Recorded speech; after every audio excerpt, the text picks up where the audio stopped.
네, 우리 다 함께 말씀 룻기 1장 21절에서 22절 말씀 함께 읽도록 하겠습니다. 우리 다 함께 한번 읽어보도록 할게요. 시작. 나는 가득 찬 채로 이것을 떠났습니다. 그러나 주님께서는 나를 텅 비어서 돌아오게 하셨습니다. 주님께서 나를 치시고 전능하신 분께서 나를 불행하게 하셨는데 이제 나를 나옴이라고 부를 까닭이 어디에 있겠습니까? 이렇게 하여 나오미는 모압 여인인 며느리 룻과 함께 모압 지방에서 돌아왔다. 그들이 베들레헴에 이르렀을 때 거두기 시작할 무렵이었다. 아멘. 네, 오늘의 제목은 제목 한 번만 띄워주시겠어요? 오늘의 제목은 헷세드 손해를 감수하고서라도 끝까지 책임지는 사랑입니다. 오늘 제목을 이렇게 정한 이유가 있습니다. 여러분들께 헷세드라고 하면 그냥 되게 막연하게 그냥 하나님이 해주시는 사랑 뭐 이렇게 생각하실 수 있는데, 오늘은 헷세드라는 거를 가장 잘 나타낸 구절을 여러분들과 함께 나누고 싶었습니다.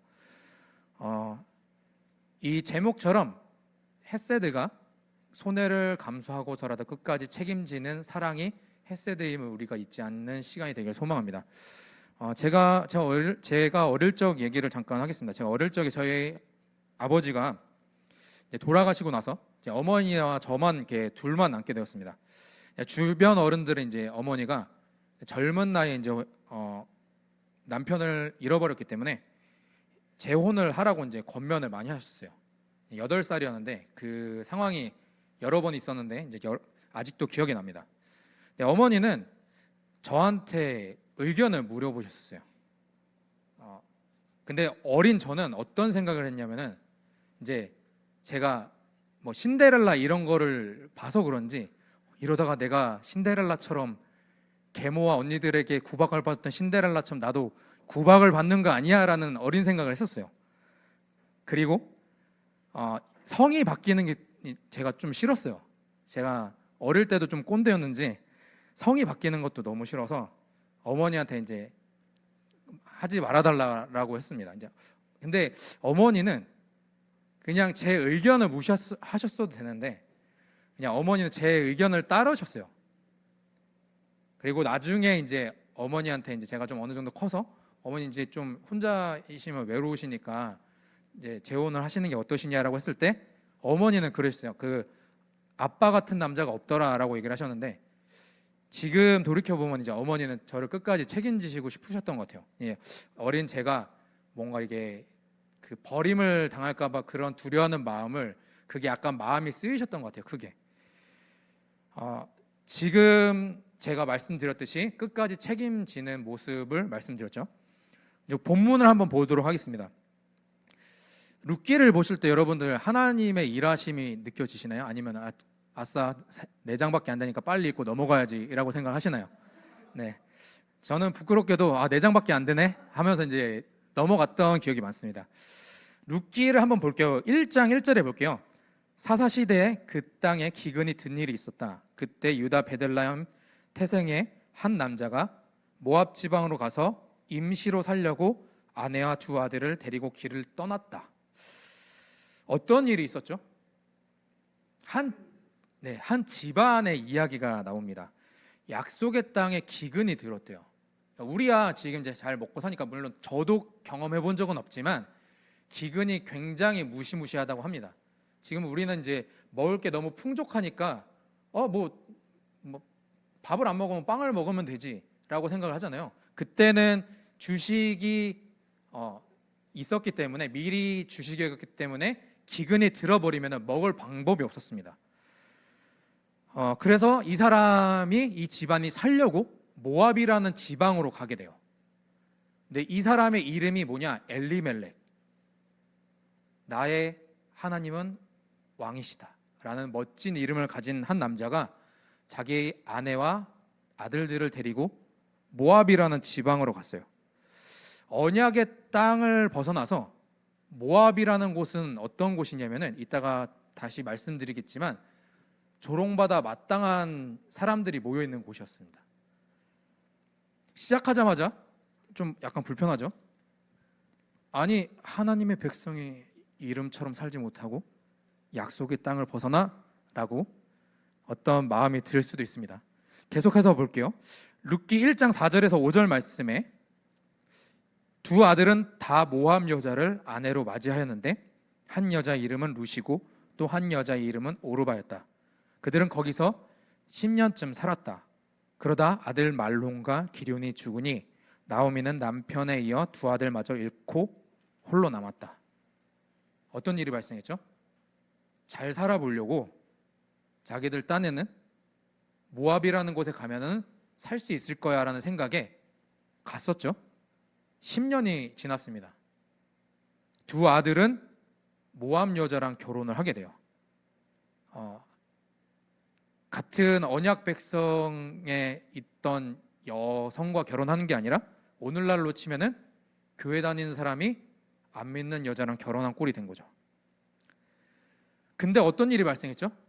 나오미의 남편 엘리멜렉과 두 아들은 다 10년 안에 죽게 됩니다. 당시 여성들은 젊어서는 남편을 통해서 생계를 살 수가 있었고요. 나이가 들어서는 남편이 죽으면 아들이 장성해서 이제 생계 수단을 통해서 아들을 통해서 살게 되었습니다. 그럼 뭐죠? 남편과 두 아들이 잃었다는 거는 나오미는 이제 꿈도 희망이 없는 겁니다. 대참사가 일어난 거예요. 이제 살 수 있는 방법이 아예 없습니다. 룻기 1장 8절에서 9절 볼게요. 길을 가다가 나오미가 두 며느리에게 말하였다. 너희는 제각기 친정으로 돌아가거라. 너희가 죽은 너희 남편들과 나를 한결같이 사랑하여 주었으니 주님께서도 너희에게 그렇게 하여 주시기를 빈다. 너희가 각각 새 남편을 만나 행복한 가정을 이루도록 주님께서 돌봐주시기를 바란다. 나오미가 작별을 하라고 그들에게 입을 맞추니 며느리들이 큰 소리로 울면서, 자, 나오미와 두 며느리만 남았어요. 세 여자가 남은 거예요. 근데 어떤 소식이 일어나냐면 이들이 나오미의 원래 고향이었던 베들레헴에 다시 풍요가 찾아왔다는 소식을 들었어요. 그래서 어떻게 하냐면은 자기는 이제 꿈도 희망이 없으니까 다시 고향으로 돌아가서 이제 살다가 쓸쓸하게 가려고 이제 갑니다. 근데 두 며느리 오르바와 룻이라는 두 며느리 모압 여자가 어떻게 하냐면은 그 시어머니와 함께 있어요. 시어머니와 있으면 뭐 어때서라는 표정을 짓고 계신 분이 계신데 이게 무슨 말이냐면은 젊은 여자예요. 근데 나이가 든 나오미를 버리고 야반도주 해도 할 말이 없어요. 왜요? 이거 재수 온 붙었네. 나 그냥 유대 남자랑 결혼해서 잘 살아보려고 시집 왔는데 이게 뭐야? 젊은 나이에 시아버지가 죽고 두 남편이 그러니까 남편과 남편 동생이 죽어버렸네. 꿈도 희망도 없는 거야. 근데 나오미가 방금 뭐라고 했죠?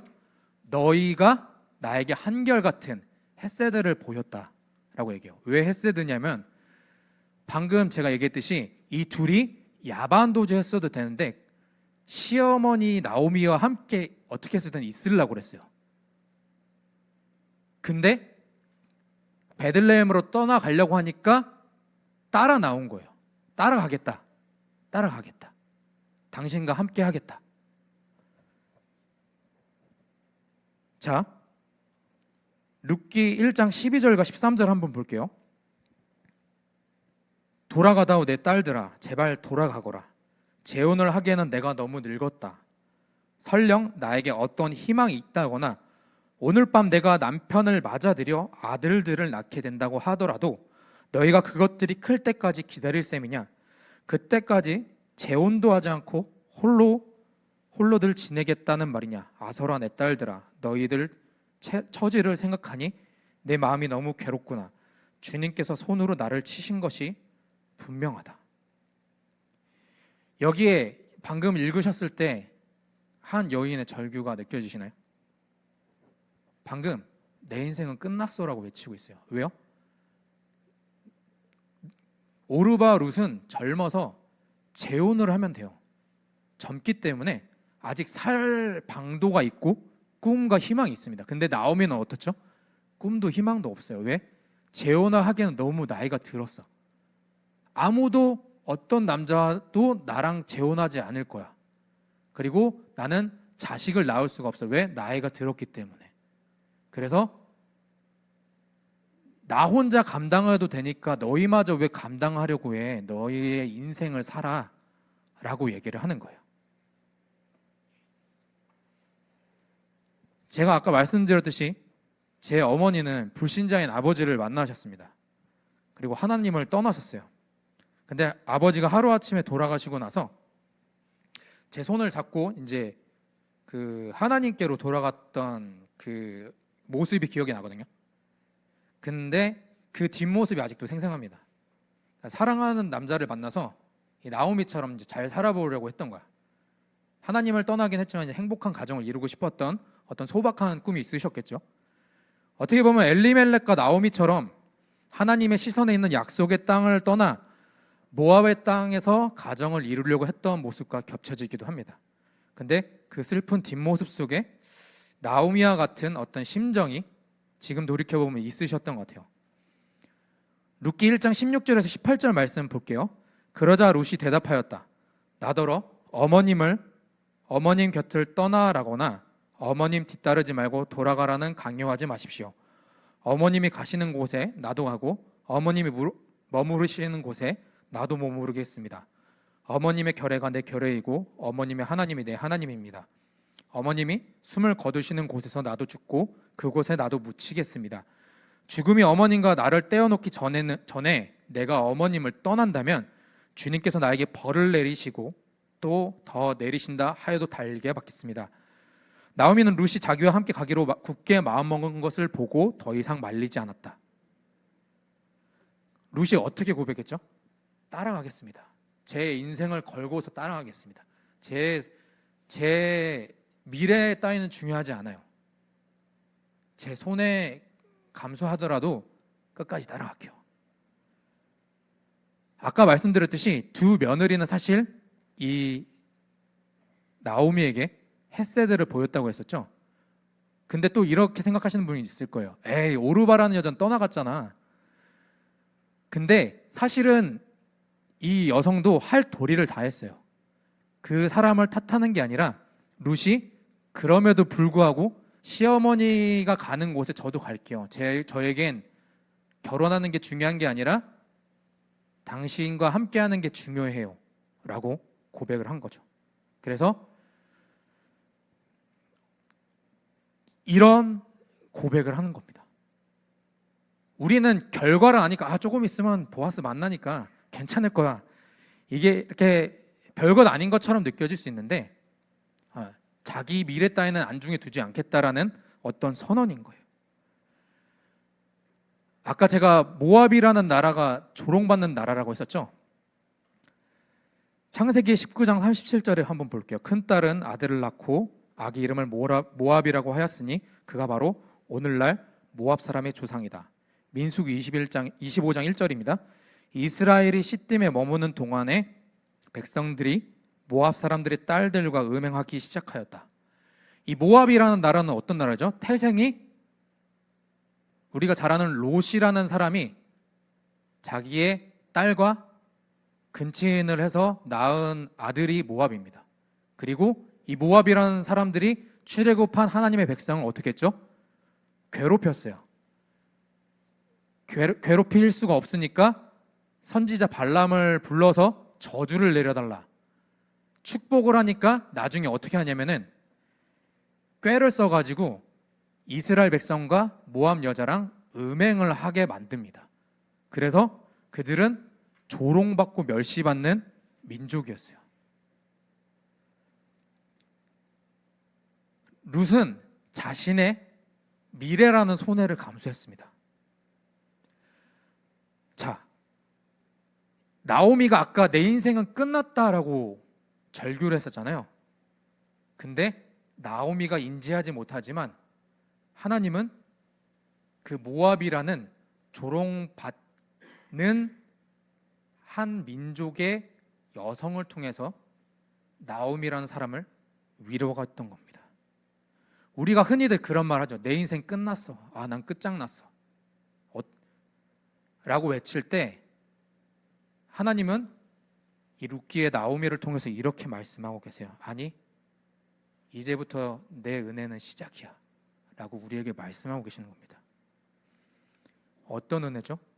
어떤 사랑이죠? 우리가 생각하지도 못하는 은혜죠. 왜요? 말씀드렸죠. 모압이라는 나라가 어떤 나라인지 생각하지도 못했을 겁니다. 이제 하나님이 조롱받는 이 여인을 통해서 어떻게 큰 은혜를 베푸실지를 보여주신다는 거죠. 바로 하나님은 엘리멜렉의 친척 보아스라는 사람을 준비해 두셨습니다. 룻기 4장 5절에서 6절 함께 읽어볼게요. 시작. 보아스가 그렇다면 나오미 손에서 그 밭을 사는 날로 고인의 아내인 모압 여인 룻도 아내로 맞아들여야 하오. 그렇게 하여야만 그가 물려받은 그 유산이 고인의 이름으로 남게 될 것이오. 그러자 지방간으로서의 책임이 있는 그 사람이 말하였다.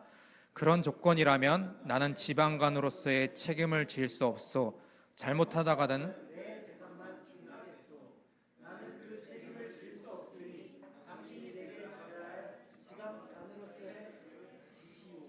아멘. 방금 읽은 건요, 고엘이라는 제도가 있습니다. 그러니까 뭐냐면은 똑같이 책임을 지는 거예요. 그 나오미와 룻이 남편들이 죽었잖아요.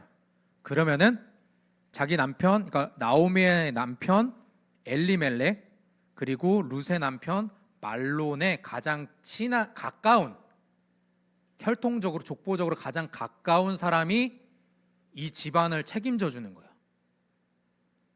근데 방금 이 장면이 무슨 장면이냐면 그 보아스 말고 더 가까운 이름 모를 사람이 있어요. 그래서 보아스가 가서 이야기를 합니다. 엘리멜렉의 집안을 네가 이어라. 네가 나보다 더 가깝다. 처음에 오케이 해요. 와, 오케이. 왜 오케이 했냐? 엘리멜렉의 땅이 이제 자기 땅이 되거든. 땅 준다니까 좋은 거야. 오케이 하니까 그러면 너가 이제 나오미랑 룻이랑도 책임을 져야 돼. 너 룻이랑 결혼해야 돼. 라고 하니까 그건 안 돼. 라고 얘기를 하는 거예요. 왜 그러냐면 아까 말씀드렸죠. 두 가지가 있는데 첫 번째로는 끝까지 책임져야 되니까 계산을 해보는 거야.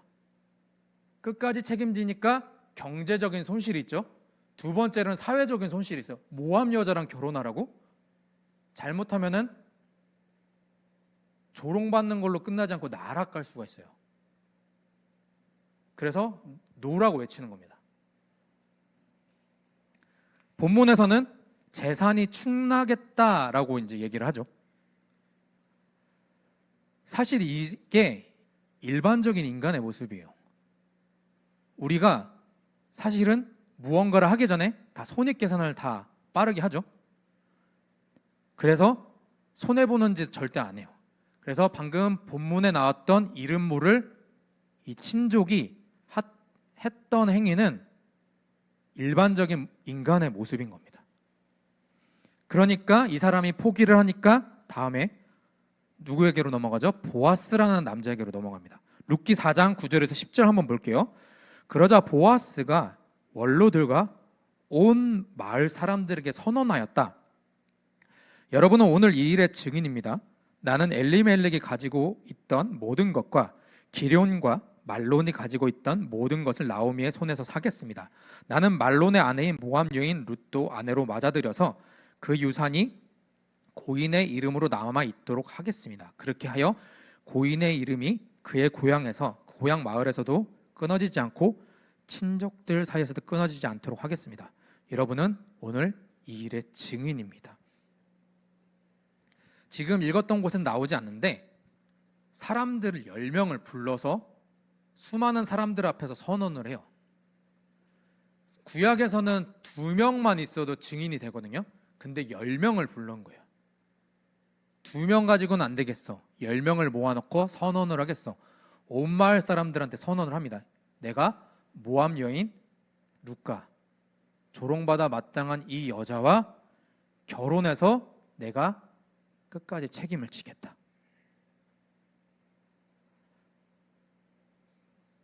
경제적인 손해도 감수하겠고 조롱을 당하더라도 내가 감수할게. 나락할 수도 있는 거 알고 있어. 그래도 내가 감수할 거야. 그래서 내가 끝까지 책임지겠노라고 온 마을 사람들에게 선언을 한 겁니다. 이게 바로 헤세드죠. 예전에 담임 목사님이 저랑 동성 목사님, 호진 간사님을 모아서 이렇게 같이 사실 때가 있었어요.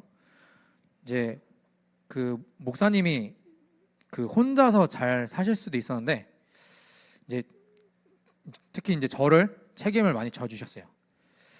손해를 감수하고서라도 혼자서 이제 그 돈을 되게 잘 버셨거든요.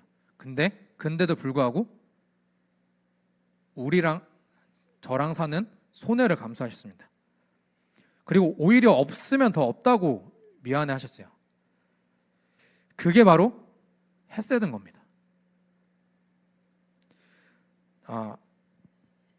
제가 이 말씀을 드리는 이유는 뭐냐면 하나님이 우리 교회 이름과 같이 우리한테 질문하고 계시는 거예요. 너희들 손해를 보고서라도 끝까지 책임질 수 있니?